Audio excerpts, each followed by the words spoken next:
मतलब उनकी कोई फिक्र नहीं है। करोड़ों वीडियो क्रिएटर जो घर का खर्चा संकट में पड़ गया, तो अब इससे क्या हुआ है, मोदी सरकार ने, उनको ना मंदिर चाहिए, ना मस्जिद चाहिए, ना पाकिस्तान पर डिबेट चाहिए, ना मोदी जी की अंधभक्ति चाहिए। तो ये सारी चीजें बैन करके अगर हम चाइना से जीत जाएंगे तो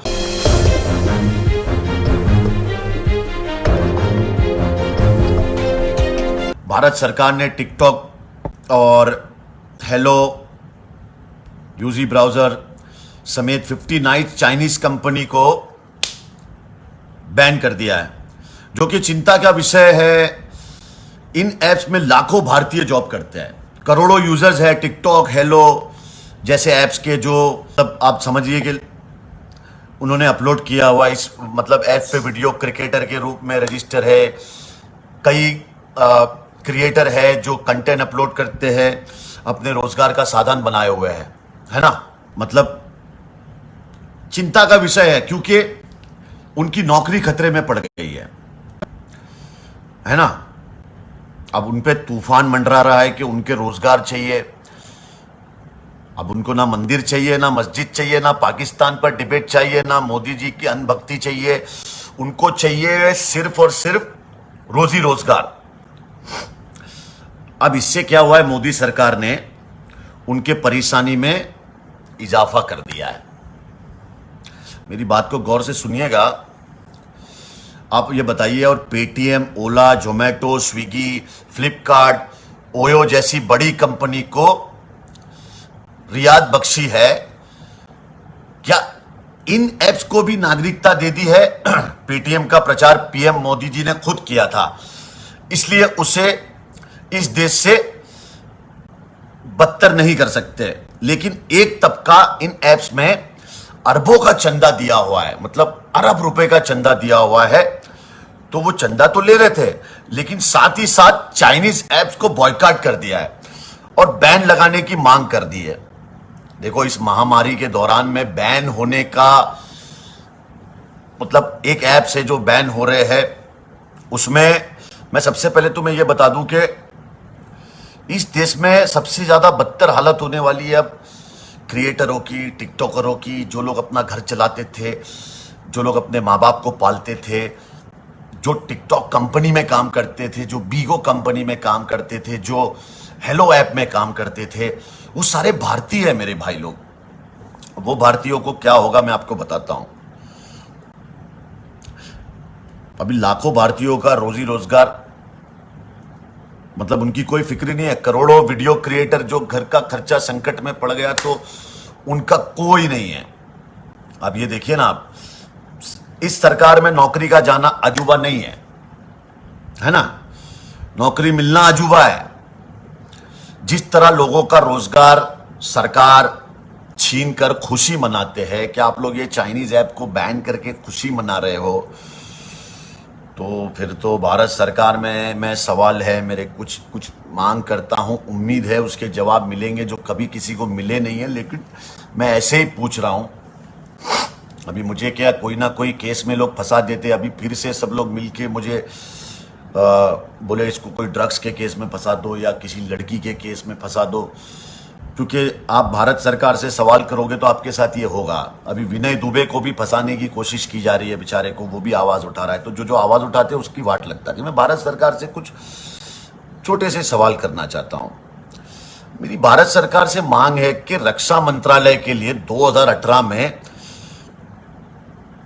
639 करोड़ 639 करोड़ रुपए आईटीबीपी में जवानों के लिए बुलेट प्रूफ जैकेट खरीदने के लिए चीन को टेंडर दिया गया था, जो कि कुछ ही महीने में वो जैकेट्स इंडिया आने वाले थी। क्या भारत सरकार ने और उनके भक्तों ने साथ चीन के सामान का बहिष्कार कर ये 639 करोड़ वापस लेने के लिए कोई मांग की है कि नहीं? चीन के एक बैंक से भारत सरकार ने 5700 करोड़ रुपए का लोन लेने के पेपर डाले हैं। अब समझ में यह नहीं आता कि भारत कभी खोखला हो ही नहीं सकता।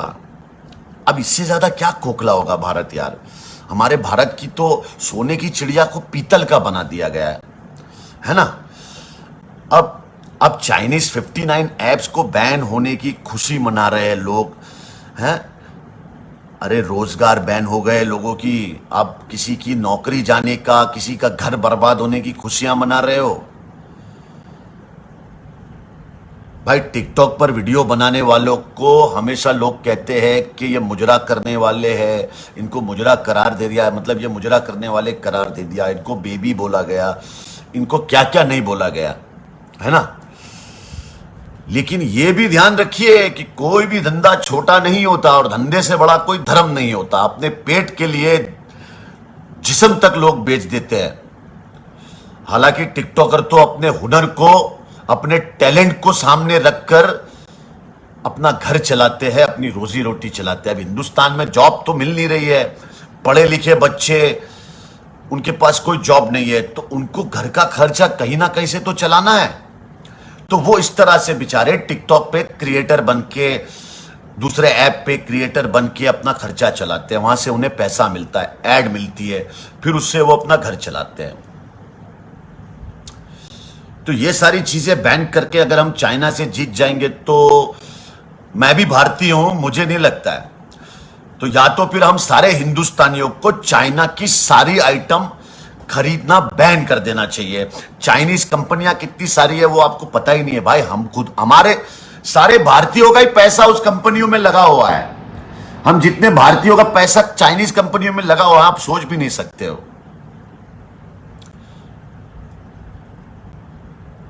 बस यही मेरी भारत सरकार से मांग है कि सर, ये जो बेरोजगार लोग हो जाएंगे अब, जो अपने माँ बाप को पालते हैं, जिनका घर चलता था, जो अपने घर वालों को खिला रहे थे, जो अपने सपने पूरे कर रहे थे, बच्चे वहां से पैसा लेके अपनी पढ़ाई पूरी कर रहे थे, अपनी बहनों की शादी कर रहे थे, वो लोग अपने माँ बाप के दवाइयों का इलाज कर रहे थे, वो क्या क्या नहीं कर रहे थे। अब ये सारी चीजें बंद हो जाएगी। अब इसमें कोई भक्त आके मुझे बोलेंगे, मैं ये मैसेज भारतीयों के लिए बना रहा हूं, मैं भक्तों के लिए नहीं बना रहा हूं। और मेरे को लगता नहीं कोई भक्त अब बचे भी है। ये तो सिर्फ बीजेपी का आईटी सेल है जो आके यहाँ पे कमेंट करता है और आपस में लड़ाइयां करवाता है। मुझे लगता नहीं अब कोई, कुछ बचा ही नहीं है। हमारा देश इतना खोखला कर दिए, भारत देश को, सोने की चिड़िया को अब क्या कर दिए। बिहार में इलेक्शन है, लेकिन बिहार रेजिमेंट को ही वहां चाइना बॉर्डर पे मारा जा रहा है। अब देखिए, जवान गोली खा रहे हैं, जवान गोली खा रहे हैं, किसान भूखे मर रहे, नेता माल खा रहे। अब देखिए,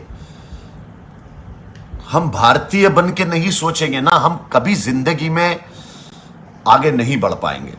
तो मेरे यारों, मेरे प्यारों, मुझे किसी से कोई प्रॉब्लम नहीं है। मुझे सिर्फ और सिर्फ मेरे बच्चे के फ्यूचर का सवाल है, मेरे देश के फ्यूचर का सवाल है, मेरे हिंदुस्तान के, मेरे भारत देश का सवाल है।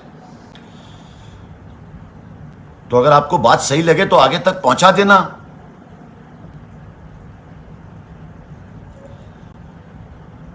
और महाराष्ट्र सरकार ने एक नया रूल निकाला है कि 2 किलोमीटर के डिस्टेंस के अंदर आप बिना काम से बाहर निकलोगे और आपके पास लॉकडाउन के पेपर नहीं होंगे, आपके पास परमिशन नहीं होगी गाड़ी को घुमाने की और गाड़ी की, तो आपकी गाड़ी को जब्त कर लिया जाएगा। तो इसलिए उद्धव ठाकरे जी का भी सपोर्ट करिए, क्योंकि उद्धव ठाकरे जी ने जो महाराष्ट्र के अंदर काम किया है वो काबिले तारीफ है। उन्होंने महाराष्ट्र को और सारे महाराष्ट्र के जितने भी लोग हैं हमारे मुंबई के, उनके अंदर कोई भेदभाव नहीं किया, अपने बच्चे की तरह सबका ख्याल रखा। मैं उद्धव जी को दिल से सलाम करता हूं और करता रहूंगा। महाराष्ट्र सरकार को सपोर्ट करिए, अपनी गाड़ियां निकलिए मत, क्योंकि महाराष्ट्र में बहुत केस बढ़ रहे हैं। हमें ही खुद की हिफाजत करनी है।